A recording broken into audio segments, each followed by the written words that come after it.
একদিকে ইরান আর একদিকে বিশ্ব, এই গোটা বিশ্বকে গলা টিপে ধরে শাসন করবার সাহস এবং ঔদ্ধত্য এই মুহূর্তে অর্জন করেছে ইরান।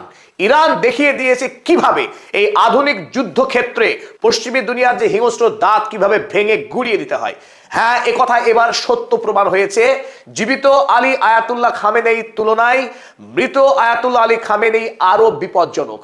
সাদ্দাম হুসাইন মিথ্যা প্রমাণ হয়েছিলেন। তিনি যখন দাবি করেছিলেন ফাঁসি কাটে ঝোলার আগে যে মৃত সাদ্দাম হোসাইন আরো বিপজ্জনক হবে মার্কিন সাম্রাজ্যের জন্য, সে কথা সত্য প্রমাণ না হলেও আজ আয়াতুল্লাহ খামেনেইর মৃত্যুর তৃতীয় দিনে কিন্তু গোটা ইউরোপ মহাদেশকে যেভাবে ইরান পাল্টা হামলা করছে এবং গোটা ইউরোপীয় মহাদেশ, ইউরোপীয় ইউনিয়ন এই মুহূর্তে দুমড়ে মুষড়ে গেছে। তারা সাহস করছে না ইরানের বিরুদ্ধে কথা বলার। গোটা ইউরোপীয় ইউনিয়ন মাত্র কয়েকদিন আগে IRGC কে সম্পূর্ণ অন্যায়ভাবে টেরোরিস্ট অর্গানাইজেশন হিসেবে ঘোষণা করেছিল। তারপর ডোনাল্ড ট্রাম্পের প্রস্তাবে সাড়া না দিয়ে British prime minister Keir Starmer তিনি জানিয়েছিলেন আমেরিকাকে কোনোভাবেই তারা ইরান হামলায় সাথ দেবে না। কিন্তু দেখলাম যে গিরগিটির চরিত্র কখনো বদল হতে পারে না, রং বদলানোই গিরগিটির ধর্ম। এই মূল্যবোধ শূন্য British prime minister Keir Starmer, তিনি নাকি হিউম্যান রাইটস মানবাধিকার আইন কর্মী, যিনি এপস্টিন ফাইলে অভিযুক্ত। সেই চরিত্রহীন British prime minister Keir Starmer 180 degree পাল্টে পরে জানিয়ে দিলেন আমেরিকাকে তাদের যে সেনা ছাউনি, সেই সেনা ছাউনি ব্যবহার করতে দেওয়া হবে ইরান হামলার কাজে। আর তারপরেই ইরান বুঝিয়ে দিয়েছে যে ইরানের বিরুদ্ধে যাওয়াটা মৃত ব্রিটিশ সাম্রাজ্যের জন্য কত বিপজ্জনক হতে পারে। হাড়ে হাড়ে শিক্ষা দিচ্ছেন এই মুহূর্তে ইরান। গতকাল British prime minister Keir Starmer যখন জানালো যে তারা আমেরিকার সাথে ইরান হামলায় সরাসরি যোগদান না করলেও তারা আমেরিকাকে তাদের সেনা ছাউনিগুলো ব্যবহার করার অনুমতি দিচ্ছে, আর যেই না বলা তার কয়েক ঘন্টার মধ্যেই ইরান সরাসরি সাইপ্রাসে যে ব্রিটিশ সেনা ছাউনি ছিল সেখানে মারাত্মক ড্রোন এবং মিসাইল হামলা চালিয়ে ব্যাপক ধ্বংস চালিয়ে দেয় ইরান। আর সেই খবর চেপেছে দ্য টাইমস অফ ইসরায়েল এবং আজ আল জাজিরা আরো একটি খবর প্রকাশ করেছে। সাইপ্রাসের ওই একই সামরিক সেনা ছাউনিতে আবারও পাল্টা হামলা চালিয়েছে ইরান। এই হামলা চালিয়ে সেখানকে যে বিরাট রানওয়ে ছিল সেই রানওয়েতে এবার ধ্বংসকাণ্ড চালিয়েছে ইরান, যাতে করে মার্কিন বিমান এই সেনা ছাউনি থেকে সরাসরি ইরান হামলার কাজে ব্যবহার না করতে পারে। তাই ইরান জবাব দিতে দেরি করছে না।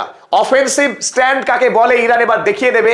যেভাবে অন্যায় করে আন্তর্জাতিক আইন ভেঙে ইরানের সর্বোচ্চ নেতাকে খুন করেছে এই পশ্চিমী দুনিয়ার কুখ্যাত সাম্রাজ্যবাদী আগ্রাসী রাষ্ট্রগুলো মিলিতভাবে, তাই এই সমস্ত রাষ্ট্রকে মিলিতভাবে এবার জবাব দিচ্ছে ইরান। শুধুমাত্র সাইপ্রাসের ব্রিটিশ সামরিক ঘাঁটি হামলা করেই ইরান সন্তুষ্ট থাকেনি। আসল হামলা হয়েছে এবার হরমুজ প্রণালীতে, কারণ ইউরোপের যেটা life line supply chain Hormuz প্রণালী, এই হরমুজ প্রণালী পুরোটাই ইরানের নিয়ন্ত্রণে।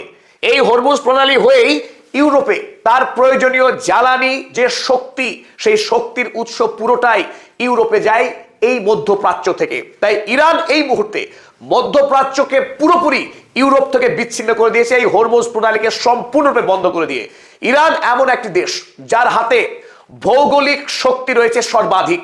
ইরানকে কাবু করা কোনোভাবেই আমেরিকা বা ইউরোপের সাধ্য নয়।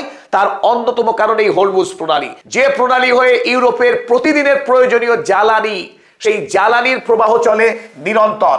প্রতিদিন হাজারে হাজারে জাহাজ, ট্যাঙ্কার জ্বালানি ভর্তি হয়ে ইউরোপ মহাদেশ আমেরিকায় পাড়ি দেয়। ইরানের রেভলিউশনারি গার্ড কর্পস, ইরানের সৈন্যবাহিনী এই মুহূর্তে ইউরোপীয় ট্যাঙ্কারগুলোকে সম্পূর্ণরূপে যাতায়াত বন্ধ করে দিয়েছে। আর তাতেই ইউরোপ মহাদেশে এক বিপুল সংকট শুরু হয়েছে। একদিনের মধ্যেই ইউরোপের তীব্র জ্বালানি সংকট এবং জ্বালানির দাম যে হারে বেড়েছে তাতে নাভিশ্বাস হয়ে উঠছে ইউরোপ মহাদেশের। আর এই প্রেক্ষিতেই ইউরোপীয় ইউনিয়ন তাদের যে অবস্থান ছিল ইরানের রেজিম চেঞ্জ, সেই রেজিম চেঞ্জের স্বপ্ন থেকে সরে আসতে বাধ্য হয়েছে। চলুন দেখে নিই এই মুহূর্তে ইউরোপ কি ভয়ঙ্কর সংকটের মধ্যে পড়ে গেছে ইরানের এই আক্রমণের ফলে। 2 শতাধিক অয়েল ট্যাঙ্কার ইতিমধ্যে আটকে পড়ে রয়েছে হরমুজ প্রণালীতে, যে ট্যাঙ্কারগুলি যাওয়ার কথা ছিল ইউরোপে। ইউরোপ মহাদেশে যত পরিমাণ LNG ব্যবহার হয় দৈনিক, তার 15% আসে এই মধ্যপ্রাচ্য থেকে। বর্তমানে এই হরমুজ প্রণালী বন্ধ হওয়ার ফলে সেই 15% LNGর সাপ্লাই সম্পূর্ণরূপে বন্ধ হয়ে গেছে। এই লিকুইফাইড ন্যাচারাল গ্যাস ইউরোপ মহাদেশের সমস্ত কলকারখানা, এমনকি প্রতিটি বাড়িতে ডোমেস্টিক ইউজ হয় তাদের জ্বালানি এবং বাড়িকে গরম রাখার ক্ষেত্রে, বাড়িকে উষ্ণ রাখার ক্ষেত্রে। মধ্যপ্রাচ্যের কাতার এই এলএনজির অধিকাংশটাই সাপ্লাই করে ইউরোপীয় রাষ্ট্রগুলোকে। আর এই সাপ্লাই চেইন বন্ধ হয়ে যাওয়ার ফলে রুগ্ন ইউরোপীয় মহাদেশ নিশ্চিতভাবে মৃত্যুর দিকে এগিয়ে যাবে। 300% প্রাইস চার্জ রিস্ক, এলএনজির দাম 300% অব্দি বৃদ্ধি পাবার তীব্র আশঙ্কা। আজকের সকালেই ইউরোপ মহাদেশে এই এলএনজির দাম বেড়েছে 22.6%। সিঙ্গেল ডেতে 22.6% দাম বৃদ্ধি পেয়েছে